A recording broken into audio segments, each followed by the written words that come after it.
Thank you, David, for that kind introduction. Thank you for your leadership here at the Tax Foundation. As chairman of the board, it's wonderful to see a Hoosier in such a vaunted position making such a difference in this great organization. And to my friend Scott Hodge, to members of the board, distinguished members of Congress, and honored guests, to all the scholars and the staff of this flagship of freedom, it is an honor to be here at the Tax Prom, the 80th annual dinner of the Tax Foundation.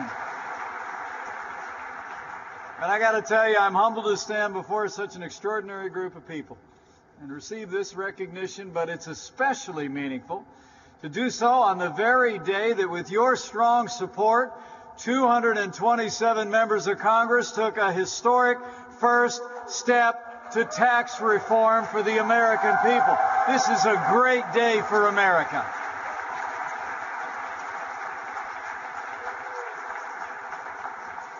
And to all of you, I bring greetings from a friend of mine and a champion of tax cuts and tax reform, the 45th President of the United States of America, President Donald Trump.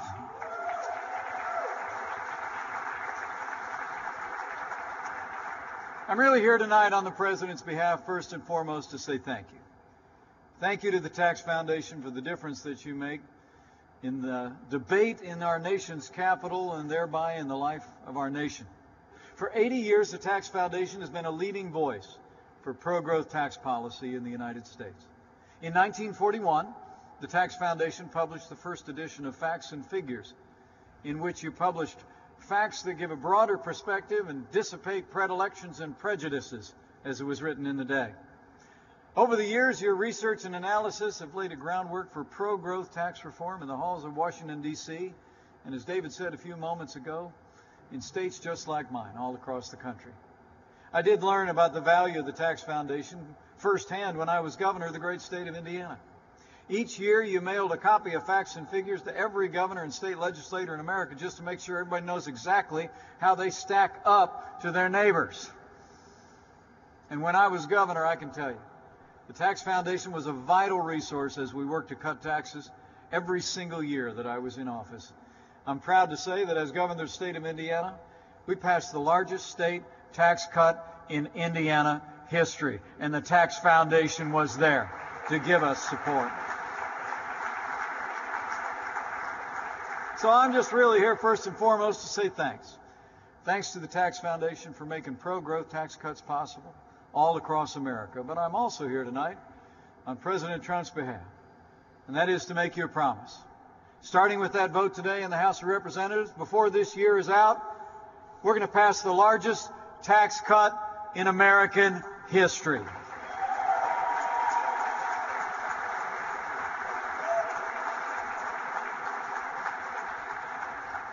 Now, before I get into the President's vision for tax cuts, let me just update you on everything else our administration has already done to get this economy moving again. As you all know well, we had our work cut out for us when we took office back on January the 20th. For too long, American families and job creators have been forced to labor under the weight of an overbearing federal government that, through one policy after another, was suffocating America's free enterprise economy and the middle class that it built. We all remember those results. One by one, American companies and industries too often chose to move offshore rather than growing in this country. Wages stagnated for hardworking families over the last 8 years. Economic opportunity came to be seen as a privilege of the few too often rather than the birthright of every American. Over the last 8 years, it's remarkable to think that the most powerful economy in the history of the world only grew at an average rate of 1.8%. Well, make no mistake about it. Under President Donald Trump, those days are over. Since the very first day of our administration, President Trump has taken decisive action to give hardworking Americans and job creators the freedom and opportunity they need to thrive once more. Beginning with the rule of law, to restore the constitutional constraints on our government, to protect economic liberty at the foundation of our prosperity, our president's been busy appointing principled conservatives to our federal courts at every level, like the newest member of the Supreme Court of the United States, Justice Neil Gorsuch. And our administration has been busy working with the Congress to roll back the heavy hand of government regulation. This year alone, President Trump has signed more laws cutting through federal red tape than any president in American history. And we've kept new regulatory costs to zero in the year 2017. Next year, the president's already challenged our cabinet to achieve something that's actually never been done before in modern American history. By the end of next year, our goal at each cabinet in the government is to achieve a net reduction in regulatory costs. Under President Donald Trump, the era of overregulation is over. But to fuel the revival of all American industry, our administration's also been busy unleashing American energy. Last month, we announced that we're repealing the so-called Clean Power Plan that put such a burden on states like Indiana. And of course, President Donald Trump put America first when he announced that the United States of America would withdraw from the job-killing Paris Climate Accord. This president will never punish the prosperity of our people. He'll only promote it. And already the American economy is responding to the president's leadership and our agenda. The truth is, optimism is sweeping all across America as we speak, for consumers and job creators alike. Manufacturers haven't been this confident in more than 2 decades. Businesses large and small have actually created 1.5 million new jobs since January of this year, and there are more Americans working today than ever before in American history.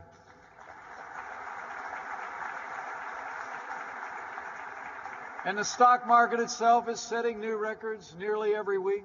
In less than a year, the New York Stock Exchange has created $5.5 trillion in new wealth, growing the pensions, retirement, and savings accounts of millions of Americans. As President Trump likes to say, it is all about growth. For the past 2 quarters, I'm pleased to report that our economy has already recovered from those 8 years of 1.8% average growth, and for the second quarter in a row, the great American economy has grown by 3 percentage points, and we're just getting started.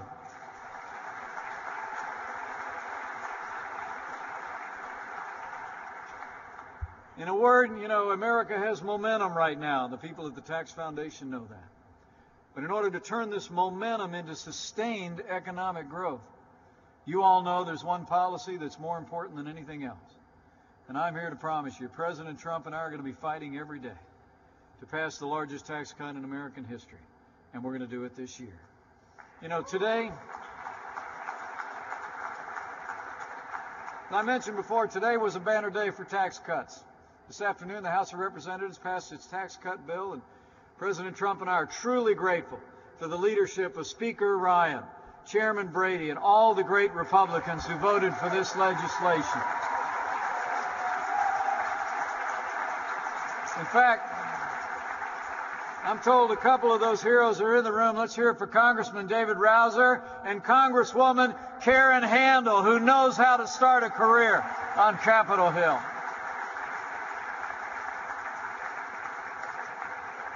As the President said this afternoon, today's vote in the House of Representatives is, in his words, a big step. It's a big step toward fulfilling our promise to deliver historic tax cuts for the American people. But now the ball is in the Senate's court. And as we speak, the Senate Finance Committee is putting the finishing touches on its own tax cut bill, which they're poised to vote on and pass in the weeks ahead. But tonight, let me take a step back. And let's talk tonight about the difference that tax cuts will make in the lives of hardworking Americans.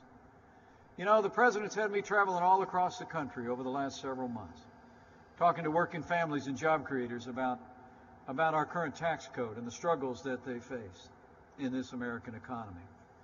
I sit down at these round tables, and I always like to ask people a very simple question. With members of the media sitting in the room, I basically say, what would a tax cut mean to you? What would it mean to your family? What would it mean to the business, large or small, where you're employed? And no matter where I am, whether it's on a shop floor in Pennsylvania or a cafe in Phoenix, every single American I've spoken to has told me that they need a tax cut. Not just to pursue their dreams, but to help others build their dreams and to strengthen the communities in which they live. I've heard from small business owners who told me they'd use the extra money to pay their employees more, to create new jobs, invest in new technology. I heard from a young entrepreneur who told me they'd use the tax cut to hire a local contractor to convert their basement into a home office.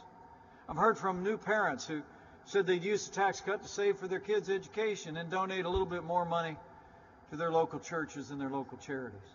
You know, no two answers are ever the same, but they all have one thing in common. When Americans can keep more of their hard-earned money, they invest it right back in their families, their businesses, and their communities, and they improve the quality of life in every community in this nation. It's true.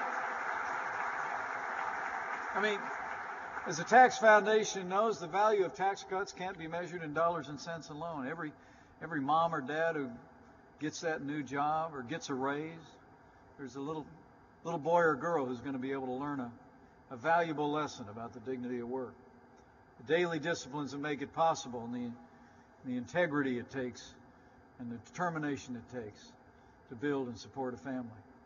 For every additional donation made to that local charity, every helping hand extended to a neighbor in need, there's someone who's going to remember that they're not facing life's challenges alone.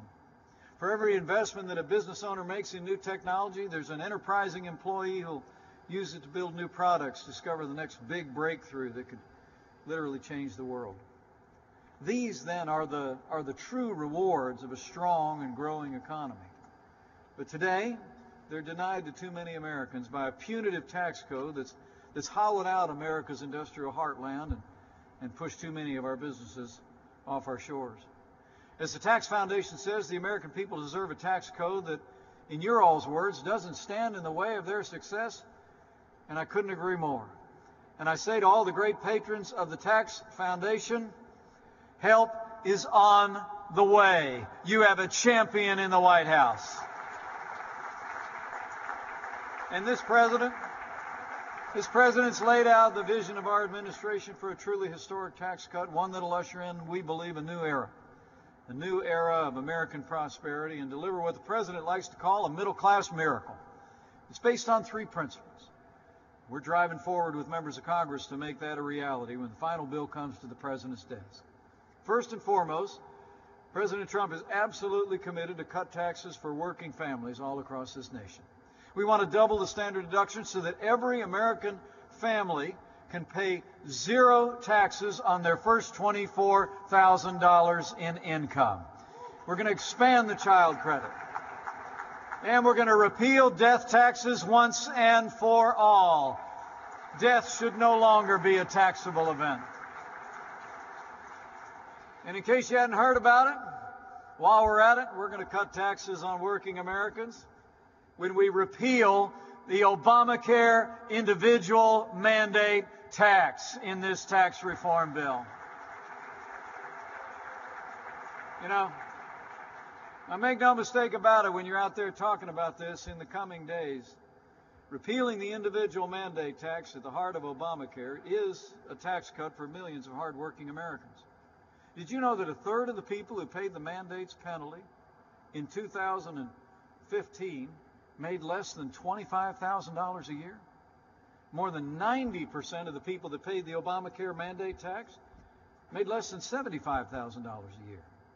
These Americans need relief, not just from Obamacare, but they need tax reform and more money in their pocket, and we're going to give it to them. Secondly, President Trump is absolutely committed to restore simplicity and fairness to the tax code so it works for every American and not just the lucky few. You know, there's an old joke. I know Scott Hodges heard it more than once. The tax code is 10 times the length of the Bible with none of the good news. Well, here's some good news. We're going to simplify the tax code so that 90% of Americans can file their taxes on a single sheet of paper. We're going to cut the handouts and the carve-outs. We're going to create a fairer code with lower taxes for everyone because, as the Tax Foundation knows, loopholes don't lead to growth. Finally, to deliver sustained economic growth, This businessman turned president is going to make sure that American companies can be competitive again with companies around the world, to create good jobs and raise wages right here in the good old USA. We're going to cut the corporate tax rate from one of the highest in the developed world down to 20% and not a penny more. It's amazing to think about it. The most powerful economy in the world, greatest free enterprise economy in the world, these days has one of the highest business tax rates in the world. It's astonishing. And President Trump and I are absolutely determined to advance legislation that will change that. But not just for the large corporations, the so-called C corporations. We're also going to make sure that small businesses get the same tax relief as big corporations by cutting the pass-through rate to 25%. It'll be the lowest level of taxation on small business since 1931.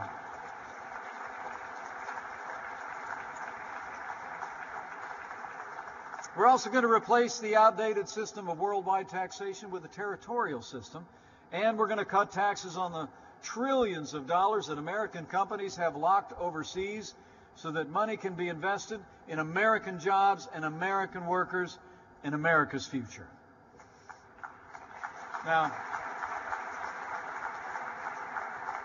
everyone in this room here at the Tax Foundation knows that cutting taxes on American businesses is going to unleash a wave of investment.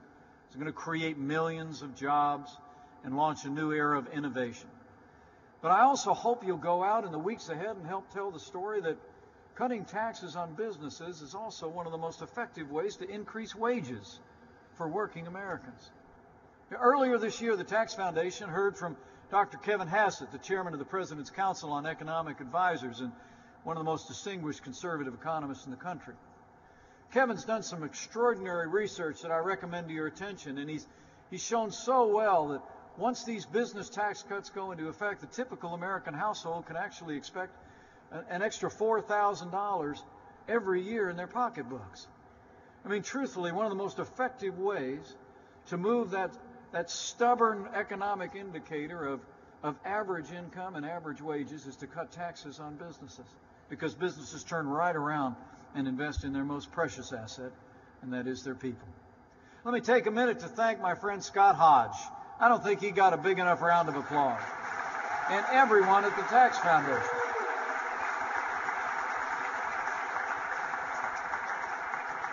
I want to thank Scott for beating the drum for tax reform for so long. He hadn't been doing it for 80 years, but it probably felt that way.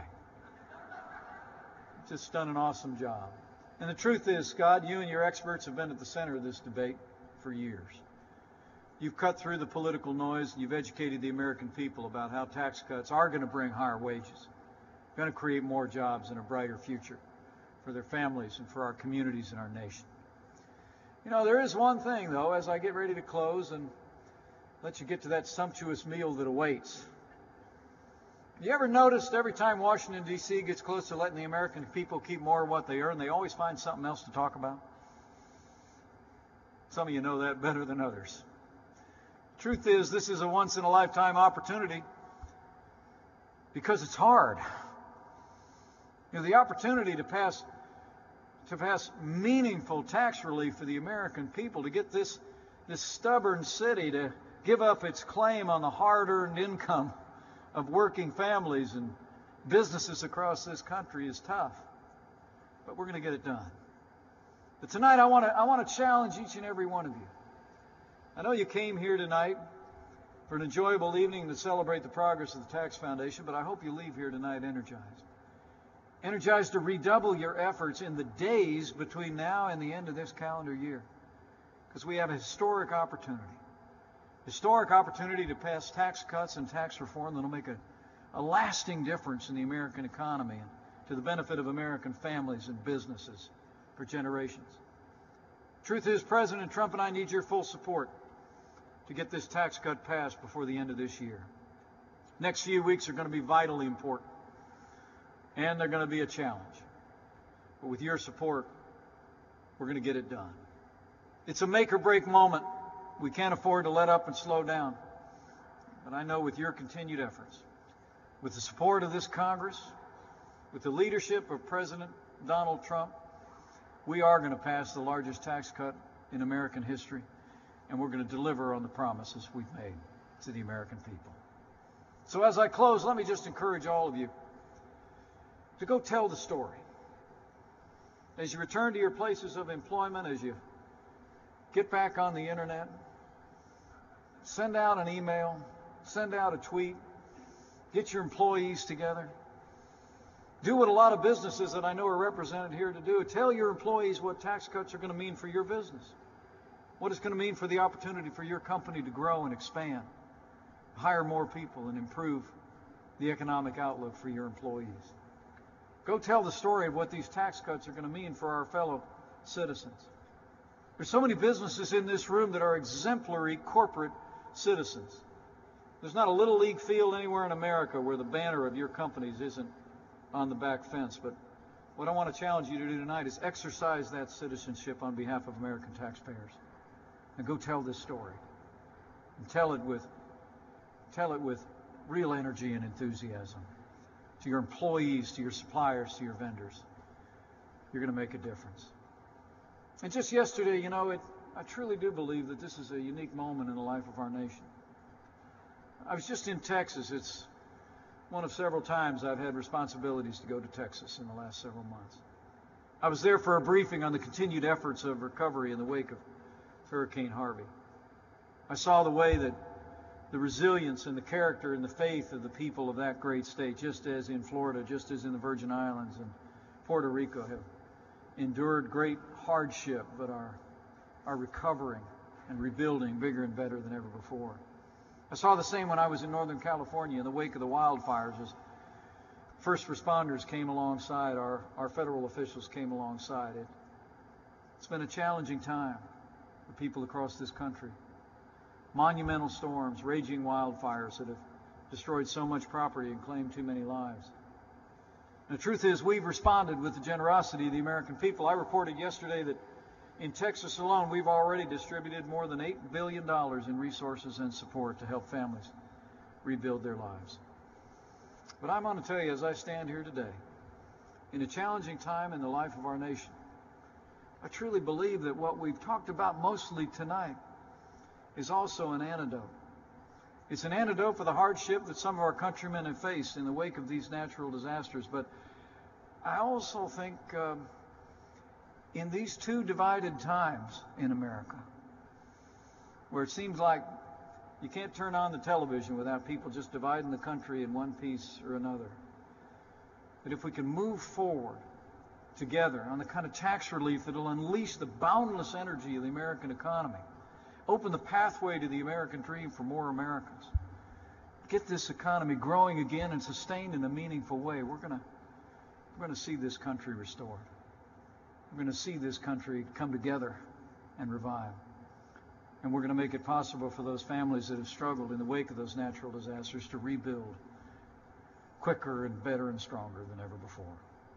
A growing America, a more prosperous America, I truly do believe, is a cure for much of what ails our country in these difficult days. And so my challenge to all of you is just do your part.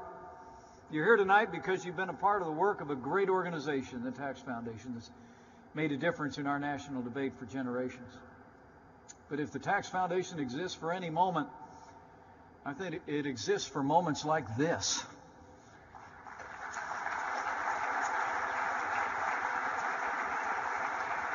So let your voice be heard. Let your voice be heard. Be a part of the debate. And I'm very confident that with your help, with the strong leadership that we have in the Congress of the United States, with Donald Trump in the White House, and with God's help, we will make America prosperous again. We will get America growing again. And to borrow a phrase, we will make America great again. Thank you all very much. Thank you for supporting this great organization. God bless you, and God bless the United States of America.